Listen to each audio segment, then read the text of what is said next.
Hello students, एडोबिला point channel में आपका स्वागत है। आज हम करेंगे क्लास 7 के सामाजिक विज्ञान इतिहास की वर्कशीट नंबर 33। तो चलिए शुरू करते हैं। आज की वर्कशीट में हमें ईश्वर से अनुराग टॉपिक को पढ़ना है। हमारे आसपास के लोग अलग अलग तरीकों से ईश्वर की भक्ति करते हैं। कोई भजन कीर्तन गाता है, कोई कव्वाली, तो कोई चुपचाप ईश्वर के नाम का जाप करता है। विभिन्न दार्शनिकों ने भक्ति के बारे में अलग अलग विचार दिए हैं। आइए कुछ दार्शनिकों के विचार जानते हैं।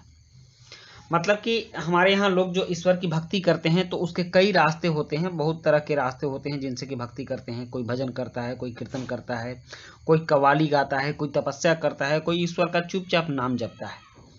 तो यहाँ अलग अलग दार्शनिकों ने भक्ति के बारे में अलग अलग शब्द कहे हैं, अलग अलग विचार कहे हैं। तो उन सब विचारों के बारे में जानते हैं। लेकिन इससे पहले कुछ शब्दों को समझ लेते हैं, तब हमें ये विचार जानने में आसान होंगे।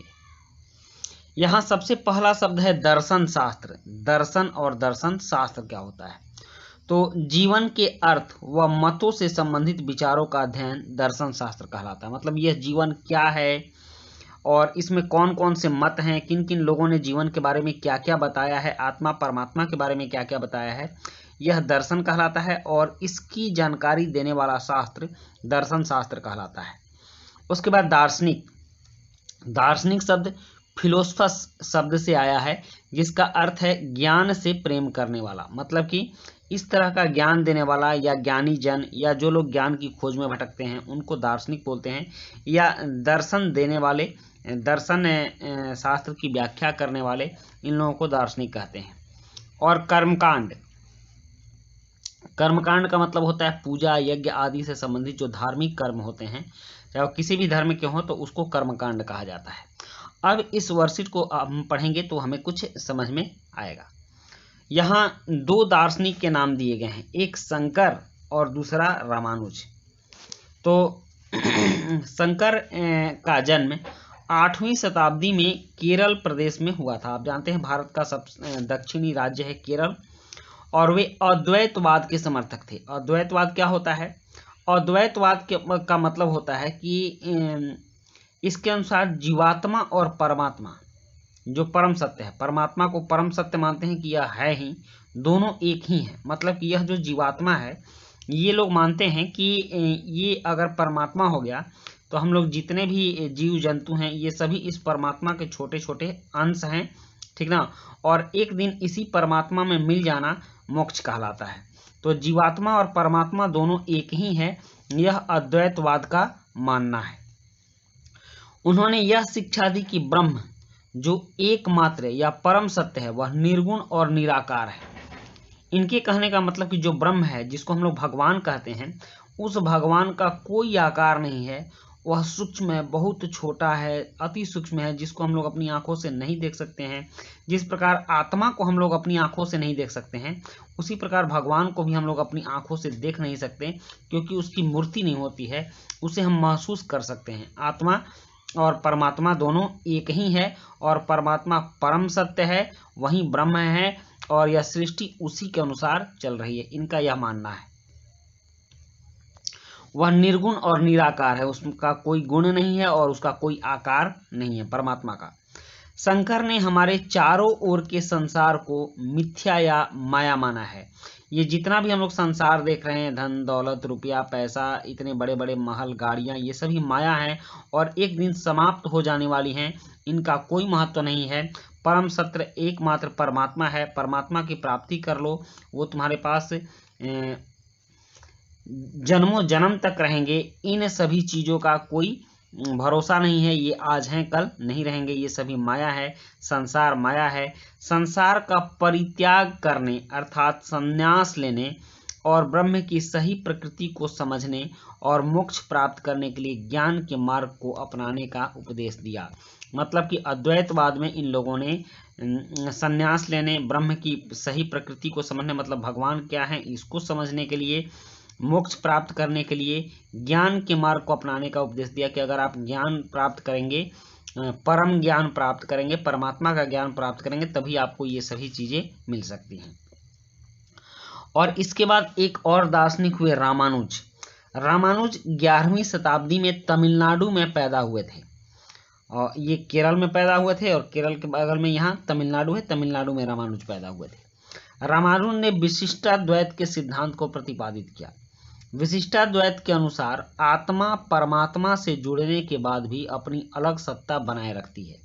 यहाँ देखिए, यहाँ था कि जीवात्मा और परमात्मा एक ही है, मतलब आत्मा और परमात्मा एक ही है, और यहाँ विशिष्टाद्वैत में है कि आत्मा परमात्मा से जुड़ने के बाद भी अलग सत्ता बनाए रखती है, मतलब आत्मा और परमात्मा अलग अलग हैं। विशिष्टाद्वैत वे विष्णु भक्त अलवार संतों से बहुत प्रभावित है। हमने पिछले वर्कशीट में पढ़ा था कि शिव भक्तों को नयनार कहा जाता था और विष्णु भक्तों को अलवार कहा जाता था। तो रामानुज या विशिष्टाद्वैतवादी ये लोग अलवार संतों से बहुत प्रभावित थे। उनके अनुसार मोक्ष प्राप्त करने का उपाय विष्णु के प्रति अनन्य भक्ति भाव रखना है। भगवान विष्णु की कृपा दृष्टि से भक्त उनके साथ एकाकार होने का परमानंद प्राप्त कर सकता है। मतलब कि अगर आपको मोक्ष की प्राप्ति करनी है तो भगवान विष्णु की भक्ति करनी होगी, और भगवान विष्णु की भक्ति से ही भक्त उनके साथ एकाकार, मतलब कि इस धरती से पुनः विष्णु में जाकर मिल जाएंगे और दोबारा उनको धरती पर नहीं आना पड़ेगा। इसी को मोक्ष कहते हैं। तो ये भगवान विष्णु की भक्ति से ही संभव हो सकता है। रामानुज के सिद्धांत ने भक्ति की नई धारा को बहुत प्रेरित किया, जो परवर्ती काल में उत्तरी भारत में विकसित हुई, और हमारे यहाँ भक्ति काल चला और लोगों ने विष्णु की भक्ति प्रारंभ की। उसके बाद था बसवन्ना का वीर शैववाद। तो तमिल भक्ति आंदोलन और मंदिर पूजा के बीच संबंध के परिणाम स्वरूप जो प्रतिक्रिया हुई वह बसवन्ना और अलम्मा प्रभु और अक्क महादेवी जैसे उसके साथियों द्वारा प्रारंभ किए गए वीर शैव आंदोलन में स्पष्टतः दिखाई देती है।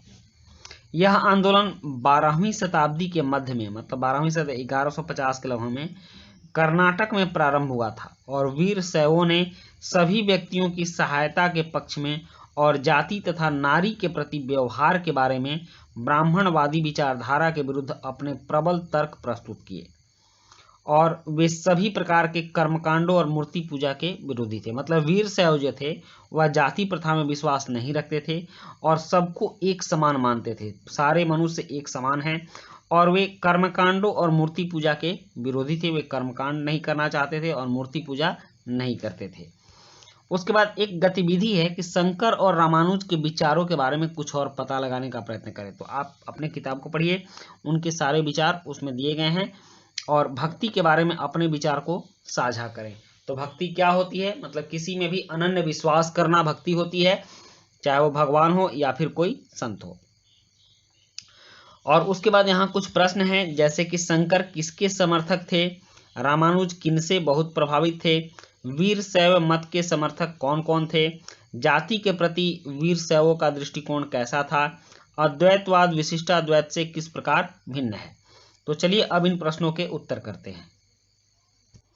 प्रश्न 1 है, शंकर किसके समर्थक थे? तो इसका उत्तर है शंकर अद्वैतवाद के समर्थक थे। प्रश्न 2 है, रामानुज किनसे बहुत प्रभावित थे? तो रामानुज अलवार संतों से बहुत प्रभावित थे। और प्रश्न 3 है कि वीर शैव मत के समर्थक कौन कौन थे? तो इसका उत्तर है वीर शैव मत के समर्थक बसवन्ना, अलम्मा प्रभु, अक्क महादेवी थे। और उसके बाद जाति के प्रति वीर शैव का दृष्टिकोण कैसा था? तो इसका उत्तर है यह जाति प्रथा को नहीं मानते थे, इनका विश्वास व्यक्ति की समानता में था। और अद्वैतवाद और विशिष्टाद्वैत से किस प्रकार भिन्न है? अद्वैतवाद में जीवात्मा और परमात्मा दोनों एक ही हैं, जबकि विशिष्टाद्वैत के अनुसार आत्मा परमात्मा से जुड़ने के बाद भी अपनी अलग सत्ता बनाए रखती है, मतलब आत्मा और परमात्मा अलग अलग है। तो बच्चों ये थी आपकी आज की वर्कशीट, और आज की वर्कशीट कंप्लीट होती है। मिलते हैं नेक्स्ट वर्कशीट में। Thank you.